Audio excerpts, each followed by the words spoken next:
What's pop, YouTube family? It's your boy, The White. Welcome back to the channel, Silverback CI. Hope all is well with everybody.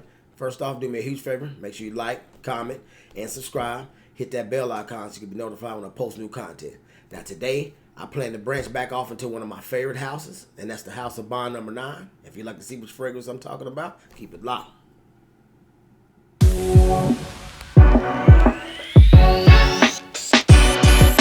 Well, let's get down to business. Now, today, I'm here with bond number 9, NoMad. And I'm ready to give y'all my 2 cents on this one here because I hear a lot about it in the fragrance community. Let's give it a spray. And let me give you the breakdown for y'all.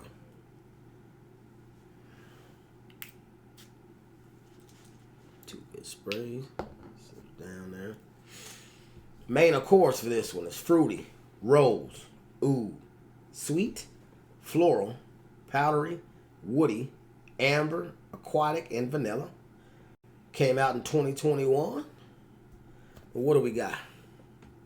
With actually top notes: pear, blackcurrant, quince. Mid notes of rose, agarwood, aka oud, orris, violet leaves. Base notes of amber, vanilla, and sandalwood.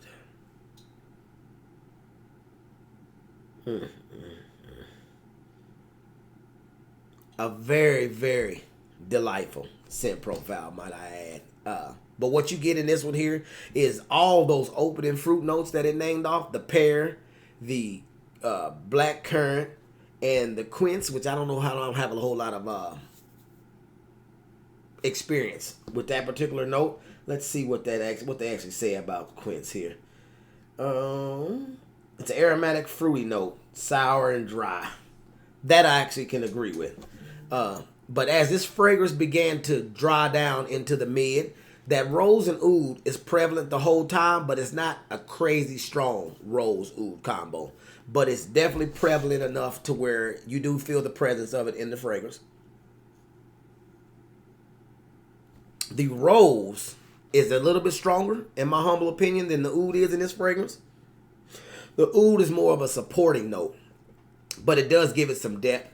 It gives it a little bit of versatility as far as being able to wear it on cooler, warm days, but this is still preferably a fall, wintertime scent. One that can be dressed up, though. So you can go from, I wouldn't wear like a t-shirt with it, like I'm wearing right now. I would be in at least a polo or better, preferably a button-up long sleeve shirt where you're going somewhere nice, elegant, date night, fellas night out and about, where you hanging out with friends and y'all going to a nice restaurant and moving around. This is a scent profile that'll be very, very good for that, but you can definitely wear it in the fall and winter time to work. The oud has no stank to it at all. It's just more of a woody supporting note to that rose. The pear, though, is really, really nice in that opening. But as this thing begins to dry down, you get your vanilla and your ambery combo. So it does have some creaminess and some sweetness throughout the whole entire part of the fragrance, from the fruits that's in the opening to the rose oud in the mid, because it's more of a sweet, not a crazy floral rose, a little bit of a jammy rose, so to speak. And a little hint of it reminds me of Oud Satin Mood, but it definitely goes its own separate way because Oud Satin Mood doesn't have the fruit backing in that fragrance notes of there. It's more rose oud dominant with that particular fragrance. This one here, I put it on first thing in the morning before I went to work. It lasts all day this past fall when I tested it, and winter when I tested it. So I got 8 solid hours out of it. It's a unique fragrance profile within the bond number 9 family, but it doesn't stray away from the bond number 9 DNA. You can find it at a reasonable price for most discounters. I've seen it on Jama Shop, I want to say, for around that $180 price point, as low as maybe $160. I just can't remember what website that it was on when I saw it. Rating for this one right here, I give it an 8, 8.5. It's a very, very good fragrance.